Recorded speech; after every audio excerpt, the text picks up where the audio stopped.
Coucou les amis, j'espère que vous allez bien. Donc aujourd'hui, je vais vous faire un bilan lecture. Vu que la dernière fois, je vous ai fait un tag. Là, j'ai terminé mes 4 livres. Mes 4 livres qui sont divers et variés, vu que j'ai dans cette palle donc une romance, un historique, un roman de fantasy et un classique. Voilà. Donc, je vais commencer par vous présenter donc le tome 2 de Trouble Maker de Laura Swan aux éditions BMR. Alors, je ne vais pas vous parler de ce tome 2, mais je vais plutôt vous résumer le tome 1, ce qui va vous permettre de connaître un petit peu l'histoire.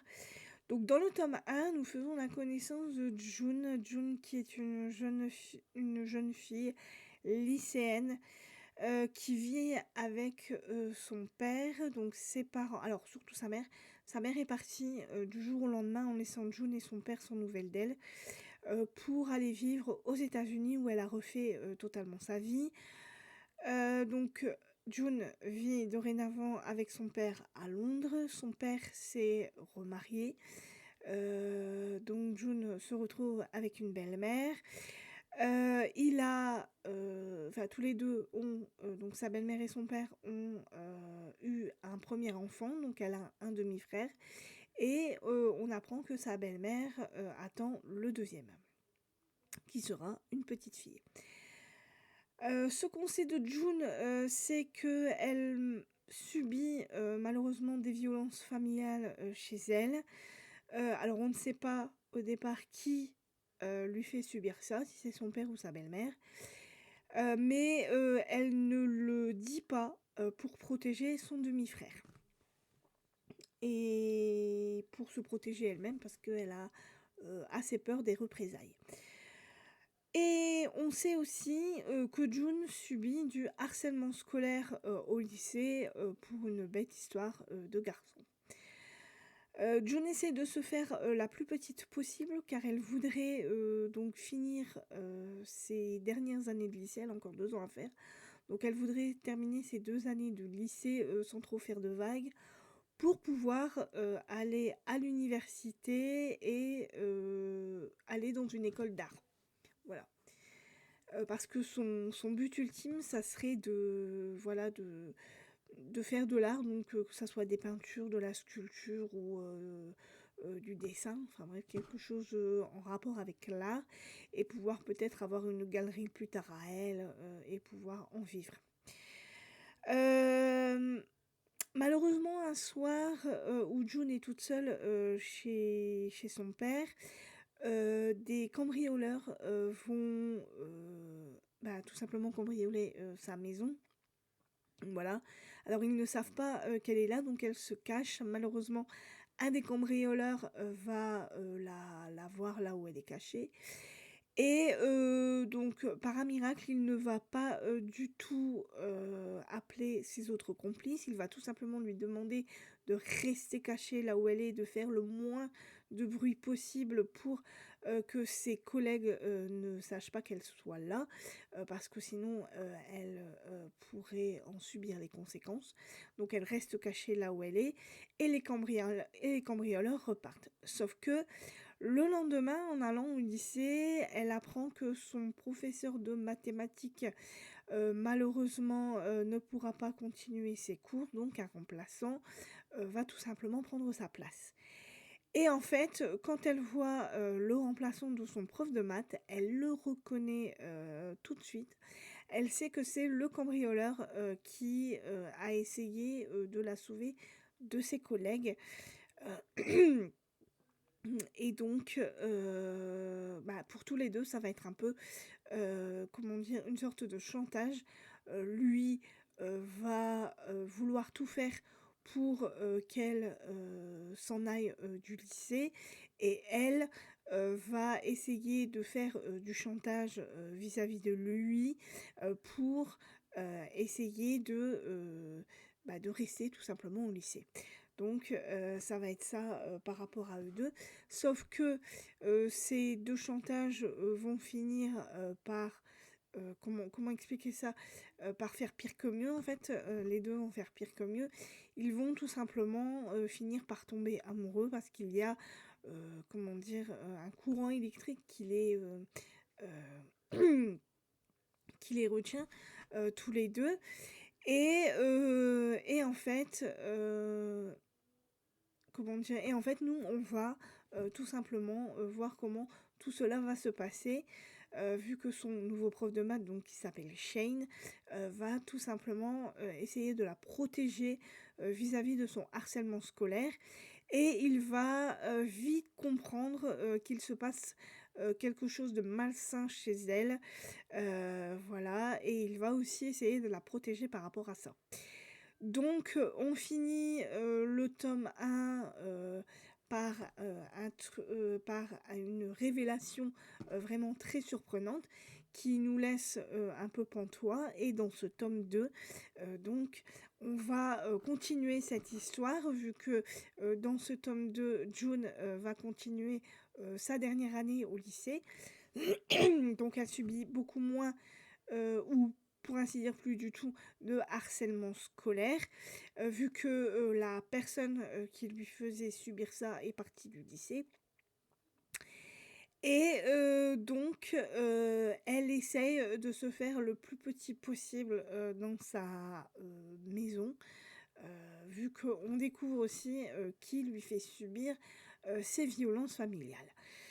Heu et donc elle va, tout simplement, passer à marcher donc avec, donc son père et sa belle-mère pour pouvoir, terminer son année au lycée et pour ne pas, tout simplement, dénoncer ce qu'il se passe chez elle, pour protéger tout simplement son petit frère. Donc on va, retrouver June et Shane. Donc là, on va être dans ce tome 2, on va être plus sur le point de vue de Shane.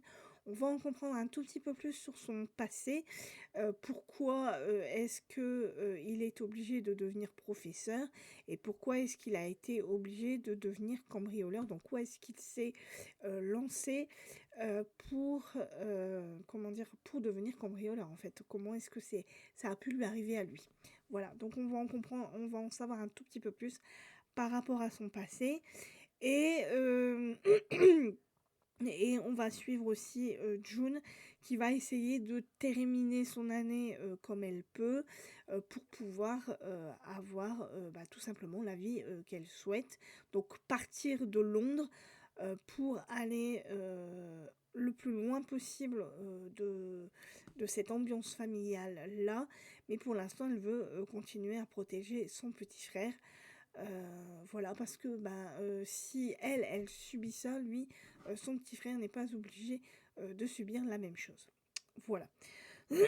Donc voilà, en gros, hem, ce qui va se passer, dans ces 2 livres. Alors c'est une très, très bonne, lectu enfin ça a été une bonne lecture, le 2, le un ça a été une très, très bonne lecture. J'ai apprécié, la plume de l'autrice qui écrit très, très bien son histoire. Sa plume est fluide, son histoire, est, très belle. Certes, il y a, des sujets qui sont, durs à aborder, là-dedans, vu qu'il y a, ben, comme je vous l'ai dit, violence, familiale, il y a harcèlement scolaire, il y a une histoire de viol, voilà donc c'est des sujets, relativement durs à aborder, mais l'autrice, les aborde très bien. Il y a aussi, certaines scènes, d'amour, de sexe, très explicites, mais ça reste quand même abordable. Voilà, ce n'est pas, du sexe pour du sexe. Je trouve qu'il y a, dans ce livre-là, il y en a 2, je crois, 2 scènes, voilà, qui sont abordées. Dans le 1, il y en a qu'une. Je trouve que ça va, elle les aborde très bien. Son histoire est cohérente, cette duologie est, vraiment en tout cas moi, m'a beaucoup plu. Donc j'espère qu'elle vous plaira aussi si vous avez envie, de tenter cette histoire. Voilà. Donc j'espère que vous lirez cette duologie, qui est vraiment, très bien. Voilà. Donc Troublemaker, le tome 2 de, Laura Swan aux éditions BMR. Ensuite, donc, je me suis lancée dans un roman historique, vu que j'ai lu le tome 1 des Reines Maudites, donc Catherine d'Aragon, pardon, d'Alison Weir aux éditions Hauteville. Alors, j'avais déjà vu, pardon, excusez-moi, la série Les Tudors, donc avec, dans la série Les Tudors, donc on parle d'Henri VIII d'Angleterre et des différentes épouses qu'il a eues et son désir obsédant de vouloir avoir un fils pour pouvoir, euh, comment dire, pour pouvoir rester sur le trône et pour pouvoir faire plaisir à son peuple, tout simplement pour la dynastie Tudor. Donc dans cette série, donc elle commence à la fin du règne de Catherine d'Aragon, donc au moment où elle va être, déchue de son rôle, enfin écartée, plutôt pas vraiment déchue, écartée de son rôle de reine, pour que Louis VIII puisse épouser Anne Boleyn, la faire reine, pour qu'elle puisse lui donner un fils. Alors que là, dans ce livre, on est au tout début de l'histoire de Catherine, donc quand elle arrive de son Espagne natale pour aller en Angleterre, vu qu'elle est promise au fils du roi donc Henri VII d'Angleterre, donc à Arthur, au fils aîné du roi d'Angleterre, donc Arthur Tudor.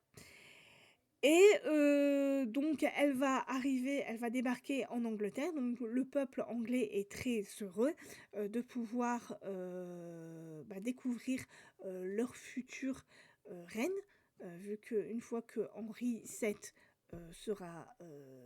aura passé de vie à trépas, ça sera son fils aîné, donc Arthur, qui prendra le relais.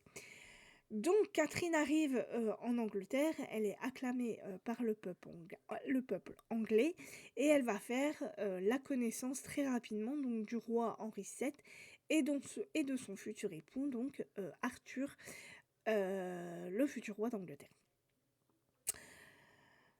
Donc cette rencontre ne va pas se passer comme elle l'espérait, vu que... alors par rapport au roi Henri VII, donc, est très content de comment est Catherine d'Aragon. Par contre, Catherine, elle, va être un petit peu déçue de voir Arthur, parce que Arthur n'est pas comme elle l'aurait vu sur les portraits qu'elle a eu de lui. Voilà, elle se rend compte que c'est un enfant très chétif, très malade. Arthur est malade à peu près depuis sa naissance. Donc elle a très très peur de comment est-ce que ça va se passer par rapport au mariage et à la nuit de noces surtout. Et voilà, et surtout qu'Arthur ne lui parle pas beaucoup. Il est très très réservé, très timide. Et donc elle se fait un peu une mauvaise image de lui, mais elle espère que ça va bien se passer quand même, parce que c'est son futur époux et qu'elle n'a pas trop le choix. Donc voilà. Et à un moment donné, donc, Catherine va faire la connaissance donc du cadet des frères, donc le futur Henri VIII d'Angleterre, qui n'est pas du tout, mais alors pas du tout comme son jeune frère. Lui, Henri, est d'une constitution robuste. Il n'a pas les yeux dans sa poche, ni sa langue du coup. Voilà, et on va dire qu'il fait une très très bonne impression à Catherine par rapport à son jeune frère Arthur.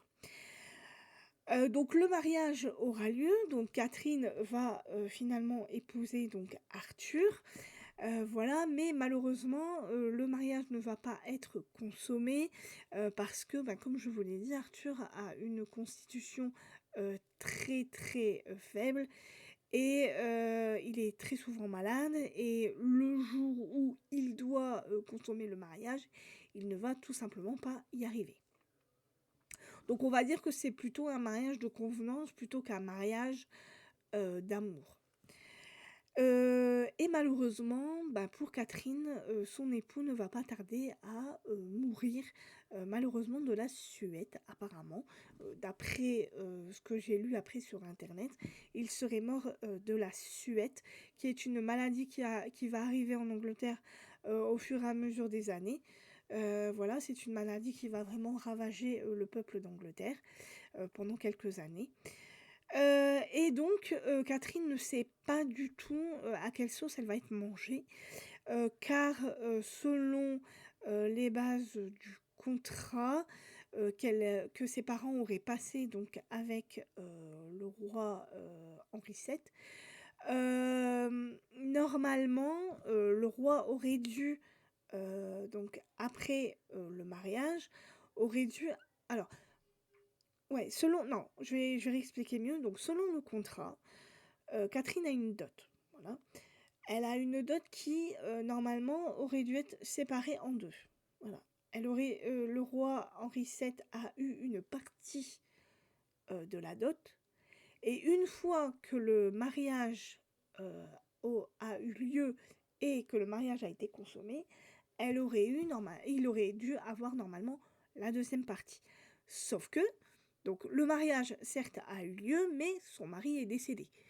Donc, n'étant plus, bah, «reine» entre guillemets, vu que bon, bah, le roi Henri VII est toujours en vie pour le moment, mais, n'étant plus l'épouse d'Arthur, elle ne sait pas trop si elle va devoir retourner, en Espagne, pardon, ou si, elle va devoir rester en Angleterre. Donc, pour ne pas perdre cette alliance, qu'il a, avec l'Espagne, Henri VII va prendre la décision de marier Catherine à son fils cadet, donc Henri. Sauf que, les négociations vont perdurer encore et encore et encore, et ça va mettre à mal, donc Catherine, parce qu'elle ne sait pas, du tout, comment est-ce que tout va se terminer. Surtout que Henri VII, est un roi, très pingre, voilà. Il ne veut pas dépenser, son argent, bah, surtout là, en sachant que, comment dire? Catherine a, l'autre moitié de la dot. Elle ne peut pas utiliser, l'autre moitié de la dot tant que son père Ferdinand, ne lui autorise pas à l'utiliser. Donc, malheureusement, Catherine, va être mise, dans un coin, on va dire, donc avec une suite réduite. Elle ne peut pas s'acheter d'habits, voilà, elle est obligée de demander à son père de l'argent parce qu'elle n'arrive pas à vivre. N'a, presque pas, de nourriture pour, bah, tout simplement se nourrir. Donc c'est compliqué, c'est très, très compliqué pour elle. Heureusement, on va dire que la vie, est à peu près bien faite, vu que, au fur et à mesure des années qui passent, le roi, donc Henri VII, va finir par mourir, et donc dans la logique, elle devrait donc épouser donc le prince Henri VIII, qui est devenu roi, et donc Henri va, hem, comment dire? Va, bah, tout simplement épouser Catherine, vu que son père, n'est plus là, pour, le diriger. Il va tout simplement épouser Catherine, et Catherine va devenir reine d'Angleterre, donc après, 7 ans, où elle n'a pas su, vraiment à quelle sauce elle allait être mangée. Et donc, Catherine, devenant reine, d'Angleterre, elle fait bien évidemment un mariage d'amour parce qu'Henri, va tomber amoureuse d'elle. Elle va tomber amoureuse d'Henri, tout va bien se passer pendant quelques années jusqu'au jour où elle va, tomber, enceinte, d'un premier bébé, qu'elle, ne va malheureusement pas, réussir à garder, vu qu'il va, alors je sais plus si, elle va, si, je crois qu'elle va accoucher, oui, elle va accoucher, d'un premier fils qui va malheureusement être mort-né, voilà. Et il va s'ensuivre donc beaucoup, beaucoup de grossesses et beaucoup, malheureusement, de fausses couches, pardon, jusqu'au jour où elle va réussir à tenir un bébé, mais ce bébé sera une petite fille qu'elle va appeler Marie. Le fait est que Catherine va vieillir et malheureusement, à un moment donné, va arriver, malheureusement la ménopause, ce qui va, l'embêter, très, très, voilà, très, très férocement parce que, elle sait que si elle ne peut plus donner, d'héritier, à Henri, Henri, va tout simplement, vouloir avoir quelqu'un d'autre. Ce qui va bien évidemment arriver, comme on le sait, vu qu'Henri va tout faire pour se alors «débarrasser» entre guillemets, de Catherine, parce qu'il va, tout simplement tomber amoureux d'une, des femmes de compagnie de Catherine, qui s'appelle Anne Boleyn, car il pense qu'avec Anne Boleyn, il va réussir à avoir un héritier.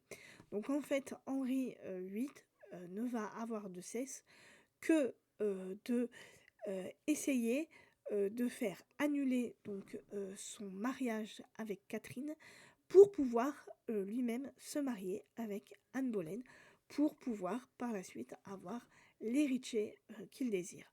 Sauf que tout ne va pas se passer comme prévu, vu qu'il faut qu'il demande, comment dire, la bénédiction du pape. Et le pape ne va pas, être vraiment d'accord. Il va d'ailleurs faire traîner les choses. Cette affaire va durer, des années et des années avant, les choses, se fassent. Donc au fur et à mesure, donc Catherine pardon, va être privée donc de ses droits de reine, si on peut dire ça comme ça. Donc elle va être privée de sa suite, d'une partie de sa suite. Le roi, donc Henri VIII, va tout simplement, au fur et à mesure, la retirer de la cour pour pouvoir comment dire, la faire expédier autre part. Sauf que Catherine, elle, tient bon, elle veut absolument qu'Henri la reprenne parce que pour elle, c'est elle la reine légitime et surtout que derrière, il y a sa fille Marie et elle a vraiment, très, très peur que sa fille, ne soit plus, l'enfant légitime, de son père en fait, que son père la fasse passer pour une enfant illégitime, ce qui va se passer, hein. Voilà et ça va être une guerre, entre Catherine et Henri. Heu, voilà, ça va être une guerre qui va durer des années et des années, entre Henri qui va en vouloir à mort, à Catherine, Anne Boleyn, qui ne va pas faire mieux que, de comment dire? Hem, comment on peut appeler ça? Qui ne va pas faire mieux qu'attiser la haine, qu'a Henri pour Catherine, pour pouvoir, tout simplement devenir reine. Elle, tout ce qu'elle veut, Anne Boleyn, c'est devenir reine et pouvoir évincer Catherine et sa fille, du trône d'Angleterre pour pouvoir, tout simplement donner, ce qu'elle veut, à Anne. Voilà. Donc écoutez, donc j'ai lu cette histoire. Alors moi je ne connaissais pas le début, voilà, je ne savais pas, comment Catherine était arrivée, donc d'Espagne pour arriver en Angleterre. Je ne connaissais pas, la façon dont elle avait rencontré Arthur et je ne savais pas non plus la façon dont elle avait rencontré, Henri, le futur Henri VIII. Donc cette histoire m'a beaucoup plu. Donc au début, parce que Catherine fait la connaissance d'Arthur et parce que aussi elle va faire la connaissance d'Henri, le futur Henri VIII et aussi sa vie de début d'épouse, de début de reine aussi, entre Catherine et Henri m'a beaucoup plu parce que je ne connaissais pas cette partie de la vie de Catherine d'Aragon, tout simplement. Par contre, après la suite, je savais toute l'histoire avec le procès, si on peut. Oui, si, c'est un procès. Parce qu'au bout d'un moment, Catherine va être jugée. Henri va trouver par tous les moyens la possibilité de faire annuler ce mariage. Et donc, du coup, il va y avoir un procès qui va se dérouler pour tout simplement évincer Catherine d'Aragon. Donc du coup, toute cette partie-là de l'histoire, donc le procès de Catherine d'Aragon et le fait qu'au bout d'un moment, elle a été évincée de la cour et du trône, cette partie-là de l'histoire, je la connaissais. Mais j'ai quand même été relativement ravie de lire cette histoire. Et j'ai hâte aussi de lire le tome 2, donc, qui est le tome d'Anne Boleyn, pour comprendre. Donc, alors je ne sais pas comment l'autrice va faire, mais j'aimerais bien savoir ce qu'il y avait dans la tête d'Anne. Voilà, donc comment elle a fait pour arriver où elle en est arrivée là, et savoir ce qu'elle avait dans la tête. Est-ce qu'elle détestait vraiment Catherine d'Aragon au point de vouloir presque la tuer, elle et sa fille, ou est-ce que, je sais pas du tout comment ça s'est passé, ou est-ce que c'est les dessins de son père, parce que le père de Catherine va arriver à la cour d'Angleterre, et je pense que c'est lui aussi qui veut absolument que ses filles deviennent reines. Donc voilà. C'est toute cette histoire-là que j'aimerais bien aussi comprendre. Donc j'ai vraiment hâte de lire le deuxième tome, donc qui est Anne Boleyn, et qui est la suite des Reines Maudites. Donc si vous avez envie de connaître l'histoire de Catherine d'Aragon, n'hésitez pas, parce que c'est du très bon roman historique que j'ai vraiment beaucoup aimé, à part à la fin. Je trouvais que c'était un petit peu long, entre le moment où Catherine est vraiment, va être évincée de la cour, et le moment où il va y avoir cette bataille juridique et cette bataille avec le roi Henri VIII pour savoir comment est-ce qu'il va faire pour, pour annuler le mariage entre lui et Catherine. Voilà. Là, je l'ai trouvé un petit peu long. Je l'ai trouvé un petit peu long parce que c'est comment expliquer ça. Catherine est vraiment, elle est complètement isolée, et en fait, on va suivre la correspondance, voilà, qu'elle a entre elle avec l'ambassadeur d'Espagne, donc Chapuis, parce qu'elle va demander de l'aide de son neveu, elle va demander de l'aide de ses parents, elle va demander de l'aide de tout le monde pour pouvoir tout simplement rester reine, rester sur le trône, sauf que personne ne peut rien faire contre Henri VIII, et ça va être des années et des années de lutte. Elle ne va pas lâcher le morceau, elle va... voilà, c'est une femme courageuse, c'est une femme qui en veut, c'est une femme qui ne va pas du tout se laisser aller. Excusez-moi, mon portable vibre, ça me saoule. Voilà. Pardon. Ça me saoule, mais bon, voilà. Donc, si vous avez envie de lire un bon livre historique, et si vous avez envie de connaître l'histoire de Catherine d'Aragon, n'hésitez pas, parce que c'est du très bon. La plume d'Alison Weir est très belle. Elle raconte très très bien son histoire. Voilà, donc à part quelques petites longueurs que j'ai eues à la fin et un petit peu au début, parce que au moment où Henri VII, au moment où le fils d'Henri VII meurt, donc Arthur meurt, voilà, ce moment-là où il ne sait pas trop quoi faire de Catherine, là aussi ça a été un petit peu long, jusqu'au moment où elle peut enfin se marier avec Henri. Là ça devient un peu plus intéressant. Voilà, donc Catherine d'Aragon, Les Reines Maudites, le tome 1 d'Alison Weir, aux éditions Hauteville. Ensuite, donc, je me suis lancée dans quelque chose d'un peu plus léger. Je me suis lancée dans de la fantasy avec le tome 3, donc, de la trilogie du Prince Cruel, donc La Reine sans royaume, d'Holly Black, aux éditions Rajo. Pareil, comme c'est un tome 3, je ne vais pas trop en dire. Tout ce que je peux vous dire, c'est qu'on retrouve Jude. Jude qui est dans le monde des mortels, vu qu'elle a été, comment dire, expédiée là par le prince Cardan. Voilà, et donc elle vit dans le monde des mortels, donc avec sa sœur et son petit frère Shen, qui normalement aurait dû prendre la place de Cardan, sauf que Cardan va garder son rôle de roi.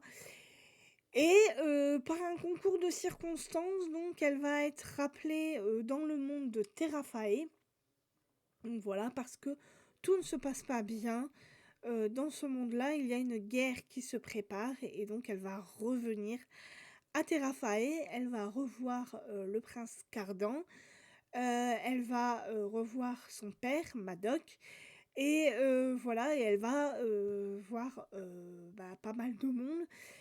Tout le monde veut le trône de Cardan, donc son but à elle, ça va être de protéger tout ce petit monde-là, et il n'y a qu'elle qui peut le faire. Donc on va être dans cette histoire-là.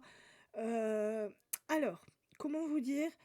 Hem, pour moi, alors c'est une bonne lecture, mais je trouve que ça va beaucoup trop vite, par rapport à l'histoire en elle-même.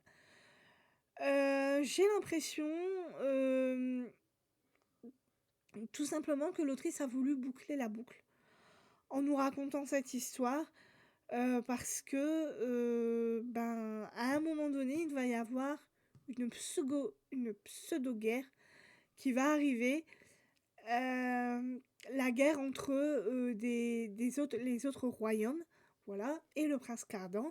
Donc Jude va se préparer pour la guerre. Elle va, voilà, elle va mettre sa future armure et cetera. Donc tout le monde va être sur le pied de guerre, sauf que, la guerre va durer quoi? 5 minutes? Et il ne va pas avoir de mort. Il va juste y avoir une malédiction qui va être, hem, comment dire? Conjurée. Voilà, Jude va réussir à conjurer une malédiction, qui va, arriver au royaume de Terrafae et ça va durer quoi? 5 minutes. En 5 minutes, ça va être fait. Heu et j'ai trouvé ça beaucoup trop abrupt, et voilà et je sais pas, j'ai la fin, va beaucoup trop vite pour moi. Ça se lit déjà très, très vite parce qu'il n'y a pas beaucoup de pages entre les chapitres. En plus, c'est écrit relativement gros donc hem, c'est pas, voilà donc non seulement c'est écrit gros, ça se lit très vite parce que, la plume d'Holly Black est très bonne, hein, je dis pas le contraire. Son histoire est bonne aussi, mais la fin est abrupte, quoi. Elle nous parle d'une guerre, elle nous parle d'une malédiction et en un claquement de doigts, on n'a plus de guerre, on n'a plus de malédiction. Voilà et elle, boucle la boucle et voilà et elle nous laisse comme ça. Donc moi, j'ai trouvé que ça allait beaucoup trop vite, par rapport, au premier et au deuxième tome. Parce que dans le premier tome, on fait la connaissance de June, on fait la connaissance de, tout l'univers en soi et ça, c'est très bien. Elle nous laisse, sur une révélation, qui, nous laisse sans voix. Donc après, on lit le deuxième. Dans le deuxième, il y a beaucoup d'action. Il y a, comment dire? Il y a de la politique, il y a des prises de pouvoir, il y a enfin voilà, il se passe plein de choses dans le deuxième aussi et bien évidemment, elle nous laisse encore sans voix, dans le deuxième et là, le troisième, on a l'impression qu'on va avoir un truc, de dément et puis, en un claquement de doigts, c'est fini. Voilà. Elle nous plie le truc, mais d'une façon hallucinante et nous, on reste là comme ça, comme des gogoles. On se dit: «Tout ça pour ça, en fait?» Tu te dis: «OK, d'accord». Ce qui est sûr, c'est que je ne lirai pas la suite parce qu'il y a encore, 2 autres tomes, 2 ou 3 je crois, je sais plus combien elle fait de tomes. De toute façon, elle en écrit, des tonnes et des tonnes et au final, voilà, il se passe pas grand-chose, grand-chose. Parce que dans les 2 autres tomes, on va parler de chaînes justement et voilà et donc je ne sais pas, si je lirai ces 2 autres tomes parce que je trouve que là, il se finit, très bien comme il faut et je vois pas du tout pourquoi, elle nous a fait, ces 2 autres tomes-là. Donc voilà. Donc, si vous avez quand même envie de connaître l'univers d'Holly Black, écoutez, j'ai envie de vous dire, allez-y. Si vous avez envie d'une petite lecture, détente, tranquille, si vous avez envie d'arriver dans un autre monde, n'hésitez pas. Vous pouvez, lire, ces 3 livres sans souci, ça se lit très bien. Il se passe pas mal de choses quand même, hein, faut pas l'oublier. L'univers est bon, je dis pas le contraire, les personnages aussi, la plume est fluide, voilà, tout est bien, sauf que, bah, malheureusement, bah, ça finit beaucoup trop vite et voilà et elle nous met l'eau à la bouche et ça finit trop vite. Voilà. Donc La Reine sans royaume d'Holly Black aux éditions Rajo et c'est le tome 3. Et ensuite, donc pour finir, cette palle, j'ai décidé, de lire un classique. J'ai décidé de me lancer dans Anne de Green Gable de Lucy Maud Montgomery aux éditions, Rajo. Non, n'importe quoi. Je dis n'importe quoi. Aux éditions, pardon, Monsieur Toussaint l'ouverture. Pourquoi Rajo? Parce que je viens de finir, La Reine sans royaume. Aux éditions, donc, Monsieur Toussaint l'ouverture. Donc, c'est, comme je vous l'ai dit, un classique. On va faire la connaissance d'Anne. Anne qui, malheureusement, est orpheline et qui va débarquer donc à Avonlea, qui est un petit village où elle va faire la connaissance d'un frère et d'une sœur, donc Machu et Marilla, qui normalement avait demandé à avoir un orphelin, donc un garçon, qui pourrait aider Machu, qui est une personne assez âgée. Voilà, Machu et Marilla ont une ferme, et pour continuer à exploiter cette ferme, il leur faut un orphelin, donc un garçon. Et en fait, c'est Anne qui va débarquer dans leur vie et qui va tout chambouler.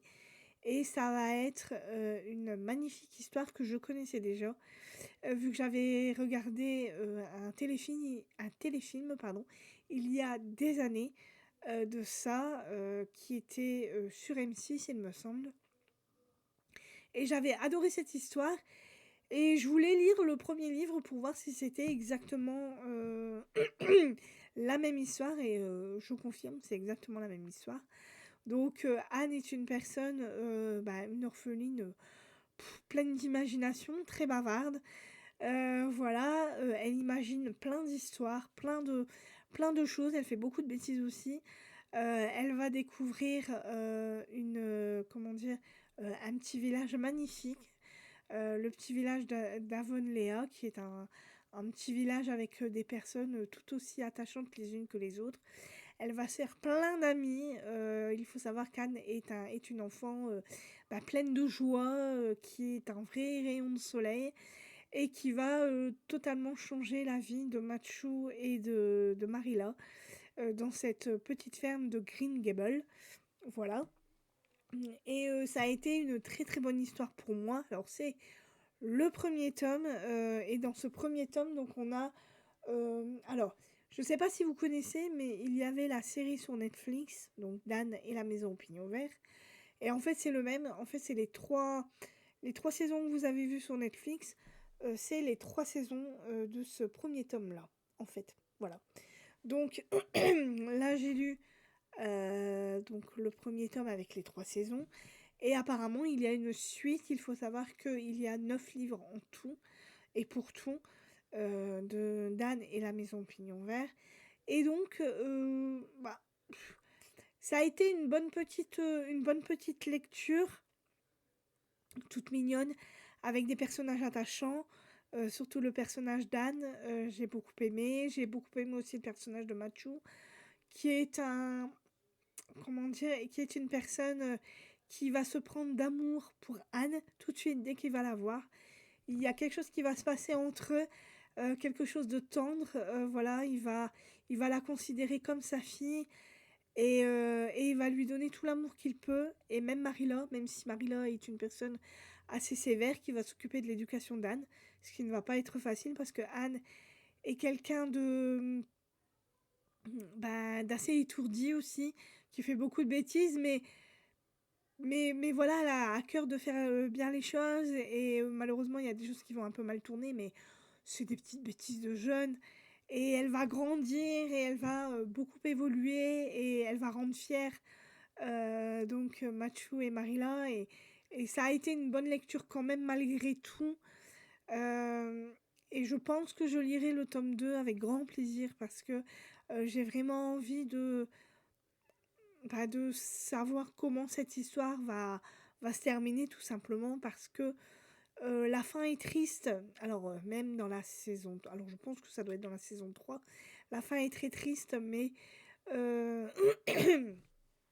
mais, euh, mais voilà, en sachant qu'il y a une suite et comme on ne sait pas ce qui va se passer pour Anne par la suite, donc je pense que je vais être très contente de lire le tome 2 pour comprendre comment Anne va gérer toute cette tristesse, on va dire.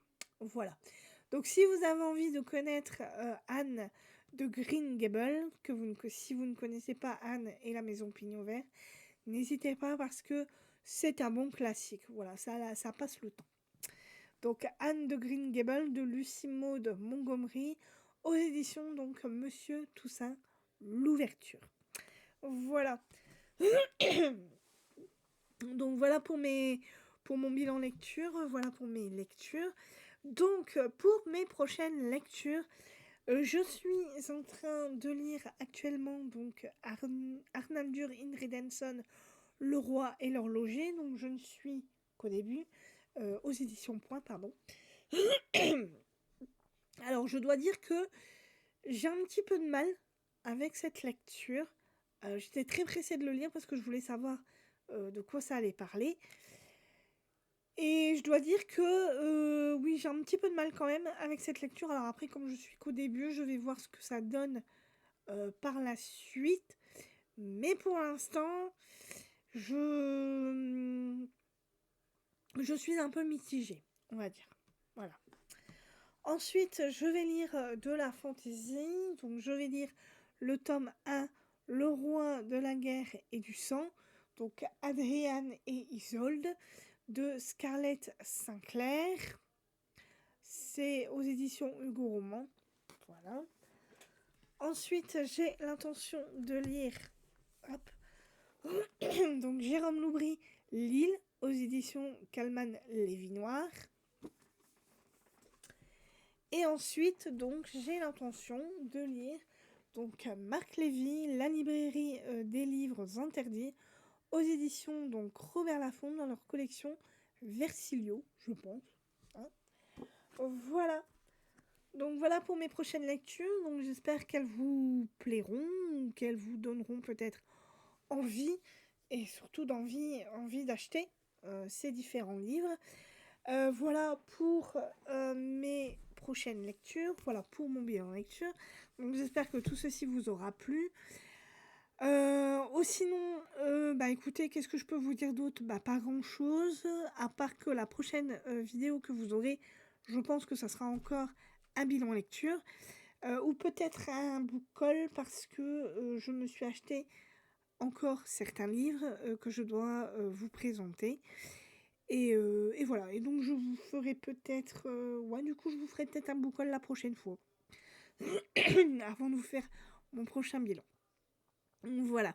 Donc j'espère que pour vous tout va bien, que vous passez une bonne semaine. Si vous êtes en vacances, profitez-en et pensez à ceux qui n'y sont pas. Pour ceux qui travaillent encore, écoutez, bon courage à vous. Pour ceux qui ne travaillent pas, écoutez, bonne lecture, profitez-en. Voilà, je vous souhaite d'ores et déjà une très bonne semaine. Et je vous dis donc à plus tard pour une nouvelle vidéo. Bye bye!